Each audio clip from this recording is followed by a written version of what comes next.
ओम श्री गुरुवे नमः। ओम श्री गुरुवे नमः। ओम श्री गुरुवे नमः। द डार्क लाइट चैनल पर आप सभी मित्रों का आज की चर्चा में मैं स्वागत करता हूं। आदरणीय मित्रों, पिछले कई दिनों से मैं एक आध्यात्मिक प्रोग्राम में व्यस्त था और वह प्रोग्राम चूंकि मेरे द्वारा ही संपन्न होना था, इस कारण से बिना मेरे तो वह प्रोग्राम ना शुरू हो सकता था और ना उस प्रोग्राम का अंत हो सकता था।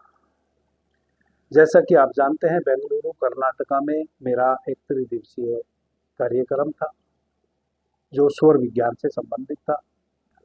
वहां पे मैंने एडवांस स्वर विज्ञान की चर्चा की है, जिसके छोटे छोटे अंश हमारे तीनों चैनल पर मैंने बारी बारी से अपलोड भी कर दिए हैं। उसी प्रोग्राम के कारण मैं आपके समक्ष इस चैनल पर उपलब्ध नहीं हो पाया, जैसा कि मैंने आपसे वादा किया था कि मैं कई मंत्र और इस सावन माह में आपको बताऊंगा जो आपके लिए अतिशय लाभदायक हो सकते हैं। लेकिन चूंकि उस कार्य में मैं व्यस्त था और यहाँ से दूरी भी व्यस्त था, उस व्यस्तता के कारण ही मैं अपने उस वादे को पूरा न कर पाया। आज अभी मैं आपके समक्ष एक मंत्र लेकर आया हूँ जो आपके लिए बहुत महत्वपूर्ण सिद्ध हो सकता है, खास करके उन मित्रों के लिए जो किसी भी कार्य को संपन्न करने से पहले उसकी ऊंच नीच सब कुछ देख लेते हैं कि कोई कमी ना रह जाए। उसके उपरांत भी उनके कार्य संपन्न नहीं होते उस अनुरूप जिस अनुरूप उन्होंने उस कार्य को शुरू किया था। वैसी स्थिति में आज का जो मंत्र है वह उन मित्रों के लिए बहुत ही लाभदायक सिद्ध हो सकता है। आदरणीय मित्रों, जब भी हमारे जीवन में किसी कार्य में त्रुटि रह जाती है, उसके पीछे बहुत से कारण होते हैं। जो उथले उथले कारण हैं जो हमें इन आंखों से दिखते हैं, बुद्धि से समझ में आते हैं, उनको तो हम दूर कर भी लेते हैं। लेकिन जो ऊर्जा के तल पे कुछ नेगेटिव पॉजिटिव चीजें बनती हैं, उनको हम दूर नहीं कर पाते हैं, क्योंकि हम उस ऊर्जा के खेल को समझ ही नहीं पाते। हम सभी के जीवन में कई बार ऐसी स्थितियां परिस्थितियां बनती हैं कि हम सभी चीजों को व्यवस्थित कर लेते हैं किसी काम को शुरू करने से पहले, उसके उपरांत भी वह काम हमारा पूरा नहीं हो पाता है, वह कार्य हमारा संपूर्ण स्थिति में नहीं उतर पाता है, बीच में ही या तो अटक जाता है या फिर वह संपूर्णता को उपलब्ध भी हो जाता है। तो उद्देश्य से जिस उद्देश्य की पूर्ति के लिए हमने उस कार्य को शुरू किया था, उस उद्देश्य की पूर्ति नहीं होती। और ऐसा हमारे जीवन में यदा कदा सभी के साथ घट जाता है। यदि कभी कभार ऐसी स्थिति बने तो उसको नजरअंदाज किया जा सकता है, लेकिन यदि निरंतर ही वैसा होने लगे प्रत्येक कार्य में, तब हमें उस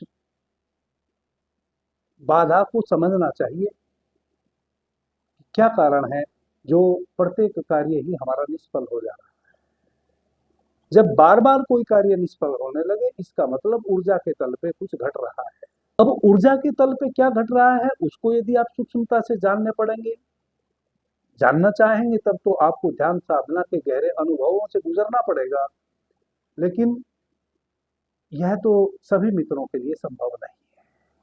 तो फिर हमारे ऋषियों ने, मनुष्यों ने, महर्षियों ने सदैव सदपुरुष इस पृथ्वी पर आते रहे हैं।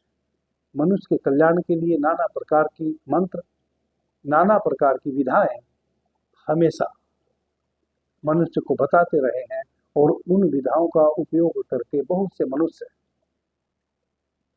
लाभ प्राप्त करते हैं और उनका जीवन धन्य हो जाता है। जैसा कि मैंने कहा कि ऊर्जा के तल पे सूक्ष्म कुछ घट रहा है, जिसके कारण हमारे जीवन में बार बार हम असफल हो रहे हैं किसी भी कार्य में। तो यदि हम ऊर्जा के उस तल को, उस विषय को, ऊर्जा के उस नेगेटिव पॉजिटिव खेल को समझेंगे, तब हमें गहरे ध्यान और साधना की आवश्यकता पड़ेगी। अब गहरा ध्यान और साधना करने में सभी तो सक्षम हो नहीं सकते। उनके लिए फिर ऋषियों के द्वारा, महर्षियों के द्वारा, सदपुरुषों के द्वारा बताए हुए कुछ छोटे छोटे टोटके हैं, कुछ मंत्र हैं, उनका उपयोग यदि करके उनका उपयोग यदि विधि विधान के साथ हम करें तो निश्चित रूप से हम उन ऊर्जा के तल को बदल लेते हैं, चाहे हम उस तल को ऊर्जा के जानते हो या ना जानते हो। वैसा ही आज मैं एक बहुत ही महत्वपूर्ण और शक्तिशाली मंत्र आपके समक्ष बताने जा रहा हूं, जो ऊर्जा के तल पे बहुत महत्वपूर्ण रूप से कार्य करता है। उन मित्रों के लिए यह मंत्र है जिन मित्रों के कार्य सभी प्रकार से किसी कार्य को करने से पहले व्यवस्थित होकर ऊंच नीच नेगेटिव पॉजिटिव जितना भी आप अपनी बुद्धि से अपने विवेक से समझ सकते हैं सबको समझ के तब कार्य को शुरू करते हैं। उसके उपरांत भी निरंतर आप असफल हो रहे हैं, अपने कार्य में सिद्धि प्राप्त नहीं हो रही है उस कार्य से, तब आप इस मंत्र का उच्चारण कर सकते हैं, तब आप इस मंत्र को स्वयं पर अप्लाई कर सकते हैं। सर्वप्रथम तो मैं आपको मंत्र बता देता हूं, और जब मैं अभी आपको मंत्र का उच्चारण करके बताऊंगा, मेरे उच्चारण करने में और आपके समझने में कोई त्रुटि रह जा सकती है। इस कारण से मैं उच्चारण भी करूंगा और साथ साथ आप स्क्रीन पे इस मंत्र को चलता हुआ भी पाएंगे, यानी कि मैं लिख कर इसको चला भी दूंगा स्क्रीन पर, तो आप मुझे सुनेंगे भी, साथ में उसको पढ़ भी लेंगे। तो सर्वप्रथम मैं आपको मंत्र बताऊंगा, फिर किस विधि विधान के साथ आपने इस मंत्र का प्रयोग करना है वह बताऊंगा। मंत्र इस प्रकार है: ओम क्लीम सर्वबाधा निविर्मुक्तो धन ध्यान सुनतावित मनुष्यो मत प्रसादेन भविष्यति न संशय क्लीम नमः। यह मंत्र है और इस मंत्र को मैंने लिखकर भी चला दिया है। आप इसको शब्द से नोट कर लेंगे जो स्क्रीन पे लिखा हुआ है, ताकि आप मेरे उच्चारण करने में और आपके पढ़ने में और जो सही में मंत्र है उसमें कोई भेद आपको ना समझ में आवे। मैं जो मंत्र का उच्चारण कर रहा हूं, हो सकता है आप शब्द से वैसा उसको ना पकड़ पाए, तो आप लिखे हुए को समझें, उसको नोट कर लें और उसी प्रकार से जो लिखा हुआ है उसको आप उच्चारित करें। इस मंत्र का उच्चारण करने के लिए यदि आप मुहूर्त में विश्वास रखते हैं तो जब भी पूरे दिन में कोई शुभ मुहूर्त हो आप इसको शुरू कर सकते हैं। और चूंकि मैं तो स्वर विज्ञानी हूं, इसलिए मैं तो स्वर विज्ञान की बात करूंगा। आप स्वर विज्ञान के अनुसार, स्वर विज्ञान की विधि के अनुसार इस मंत्र को कैसे शुरू कर सकते हैं जब सही मुहूर्त ना हो तब भी, वह मैं आपको समझाने का प्रयास करूंगा। सर्वप्रथम आप सूर्योदय से पहले निद्रा से जगें। शनिवार, रविवार या मंगलवार का दिन हो, जिस दिन आपने इस मंत्र को शुरू करना है वह दिन या तो शनिवार का हो या रविवार का हो या मंगलवार का हो। यानी कि हमारा जो सूर्य स्वर है, सूर्य स्वर के 3 दिन है जो सूर्य स्वर से रिलेटेड है, वह है आपका रविवार, मंगलवार और शनिवार। जब आपने इस मंत्र को उच्चारित करना है तो सूर्य स्वर की 2 दिशाएं हैं, वह दिशा है उत्तर और पूर्व। तो या तो आप उत्तर दिशा में मुंह करके बैठ जावें या पूर्व दिशा में मुंह करके बैठ जावें, आपका सूर्य स्वर सक्रिय होना चाहिए। शनिवार, रविवार या मंगलवार का दिन होना चाहिए।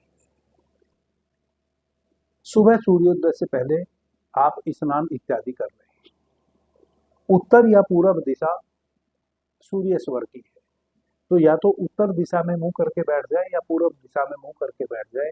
एक कुशा का, या यदि आपके घर में कोई ऊनी सोल है, उलन का, उलन से बना हुआ कोई साल है, उस साल को मोड़ के तय करके आप उसका आसन बना लें, या फिर कुशा का आसन आप कहीं से खरीद के ले आए। यदि कुशा का आसन आपके पास नहीं है और आप खरीद कर भी नहीं ला सकते हैं तो निश्चित रूप से प्रत्येक घर में किसी न किसी रूप में उलन का कोई कपड़ा, कोई स्वेटर, कोई शाल जरूर होता है। यदि कोई स्वेटर है तो आप नीचे एक गद्दी रख लें, उस गद्दी के ऊपर उस उलन के स्वेटर को या शाल को मोड़ के रख लें। उलन का वस्त्र ही क्यों या कुशा का आसन ही क्यों, इसको आप समझ लें, वरना तो आपको ऐसा लगेगा कि यह सब कि आसन का क्या मतलब, आसन तो कोई भी रखा जा सकता है। नहीं, उलन में एक खूबी है, वह किसी भी प्रकार की ऊर्जा को अपने में ऑब्जर्व नहीं करता। प्लस आपका और पृथ्वी का जो ग्रेविटेशन है, आपके और पृथ्वी के बीच में जो ग्रेविटेशन है, जो चुंबकीय आकर्षण है, उसको भी वह कम से कम कर देता है। उसको भेद कर चुंबकीय आयन उसको भेद नहीं सकता। वही कुशा जो एक वनस्पति होती है, जो एक झाड़ होता है, उसके आसन की भी यही खूबी है कि आपके और पृथ्वी के बीच में जो ग्रेविटेशन है उसमें कमी आ जाती है। पृथ्वी जो आपको अपनी तरफ खींचती है, उस खिंचाव में कमी आ जाती है, तभी तो आपकी ऊर्जा ऊपर की ओर फिर उठती है। तो यह दो ही प्रकार का आसन सबसे उपयुक्त है। यदि यह दोनों भी ना हो तब आप किसी भी आसन में बैठ जाए, उत्तर पूर्व दिशा की ओर बैठ जाए, पद्मासन, सिद्धासन, वज्रासन या सुखासन, इन चारों में से किसी भी एक आसन में बैठ जाएं। जिन माता बहन के या भाइयों के घुटनों में प्रॉब्लम है, दर्द है, वह पालथी नहीं मार सकते हैं, अपने पैरों को मोड़ नहीं सकते हैं, तो वह भले पैर सीधे रख लें, लेकिन उनकी रीढ़ बिल्कुल ऐसे सीधी होनी चाहिए। जब भी आप किसी मंत्र का या किसी भी प्रकार की साधना का अभ्यास करते हैं तो आपकी रीढ़ हमेशा सीधी रहनी चाहिए, क्योंकि आप चाहे मंत्र का उच्चारण कर रहे हो या भक्ति योग के किसी साधन से गुजर रहे हो, या आप ध्यान कर रहे हो, समाधि का अभ्यास कर रहे हो, जोन सी भी विधि से आप अध्यात्म की गुजर रहे हो, सभी विधियों में आपकी रीढ़ का सीधा होना बहुत अनिवार्य है, क्योंकि नीचे से ऊपर की ओर रीढ़ के माध्यम से ही ऊर्जा गति करती है, उदर गमन करती है। अब आप उत्तर पूर्व दिशा की ओर किसी भी एक आसन में, पद्मासन, वज्रासन, सिद्धासन या सुखासन की अवस्था में, कुशा के आसन पर या उलन के किसी क्लोथ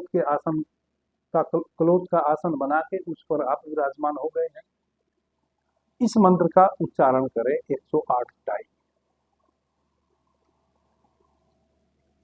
घी का दीपक यदि आप जला सकते हैं तो आप जला लें, कोई अनिवार्यता नहीं है, इसलिए मैंने इसकी चर्चा नहीं की। कोई भी सुगंधी या घी का दीपक जलाना एक शुभ कर्म है। शुभ कर्म इस कारण से है, दीपक में जो अग्नि जलती है वह उस समय जीवित होती है, उससे ऊर्जा बनती है, आपके चारों तरफ एक एनर्जेटिक फील्ड बन जाता है। और वही जब आप अगरबत्ती, धूप बत्ती इत्यादि ऐसा कुछ सुगंधित जलाते हैं तो वह आपकी नासापुटों में जाता है, आपका रोवा रोवा खिल जाता है। जो भी सुगंध आपको प्रिय हो वैसी सुगंध की आप अगरबत्ती इत्यादि आप जला सकते हैं, या आप नहीं भी जला सकते हैं, उसका कोई महत्व नहीं है। इस मंत्र का 100 टाइम आप उच्चारण करें। शनिवार, रविवार, मंगलवार का दिन हो, उस दिन आप इसको शुरू करें। प्रतिदिन 108 टाइम आप इसी प्रकार से बैठे और मंत्र का उच्चारण करें। शुरुआत करें शनिवार, मंगलवार या रविवार को, उसके बाद लगातार 21 दिन तक आप 108 टाइम सुबह सुबह सूर्योदय से पहले स्नान इत्यादि करके इस मंत्र का उच्चारण करें।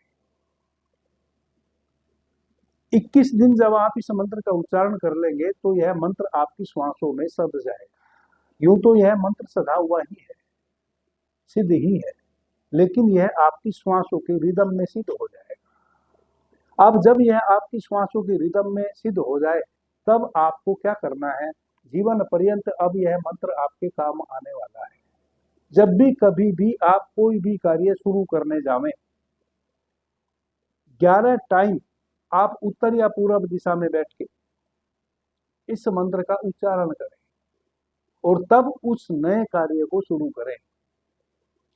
और जब भी नया कार्य शुरू करें, एक बात का और ध्यान रखें कि जो भी आपका स्वर चल रहा हो, आप जिस नासिका से भी श्वास ले रहे हो, उस नासिका से श्वास को पहले भीतर भरें और फिर आप अपने घर से बाहर कदम रखें उस नए कार्य को शुरू करने के लिए जो आपने ठाना है। सर्वप्रथम आप 11 टाइम या 21 टाइम इस मंत्र का उच्चारण करें जो मैंने पीछे बताया है। पहले तो 21 दिन लगातार आपने 108 टाइम इस मंत्र का उच्चारण करना है। कई मित्र यह भी कहते हैं कि इसको हम बोल के उच्चारण करें या मन ही मन करें। इस मंत्र का उच्चारण आप बोल के करें। जब भी हम किसी मंत्र को साधते हैं उस समय हम उस मंत्र को यदि उच्चारण करें तो बहुत अच्छा होता है। जब हम अपने मुंह से उस मंत्र का उच्चारण कर रहे होते हैं तो उस मंत्र की जो ध्वनि है वह भी हमारे ऊपर बरसती है और हमारे शरीर का रोआ रोआ उस मंत्र की ऊर्जा को अपने आप में ऑब्जर्व कर लेता है। फिर 108 टाइम तो 21 बार आप इस मंत्र का उच्चारण करें बोलते हुए, लेकिन जब आप किसी कार्य को शुरू करने जावें उससे पहले जो 11 टाइम या 21 टाइम आपको इस मंत्र का उच्चारण करना है, तब आपको इस मंत्र को मुंह से बोलने की आवश्यकता नहीं है। तब आपने इस मंत्र को मन ही मन भीतर दोहराना है 21 टाइम या 11 टाइम, जो भी आपके लिए संभव हो, और भरे स्वर में, सगुण स्वर में आपने नए कार्य को शुरू कर देना है। किसी भी कीमत पे आपको अपने उन सभी कार्यों में, जिन कार्यों में हमेशा आपको असिद्धि प्राप्त हुई है, यदि आप इस प्रकार से इस मंत्र का उच्चारण करते हुए उन कार्यों को दोबारा से शुरू करेंगे या कोई भी नया कार्य शुरू करेंगे, 100% आपको सिद्धि प्राप्त होगी। अभी 7-8 ऐसे मंत्र हैं जो मैं आपके समक्ष लाने वाला हूं। आशा करता हूं यह मंत्र आपके जीवन में उन सभी बाधाओं को दूर करेगा जिनसे आप दो चार होते रहे। अभी के लिए इतना ही। आपने मुझे ध्यान से, प्रेम से सुना, उससे मैं बहुत अनुग्रहित हूँ। सभी मित्रों को मेरा प्रणाम, धन्यवाद। जय श्री राम।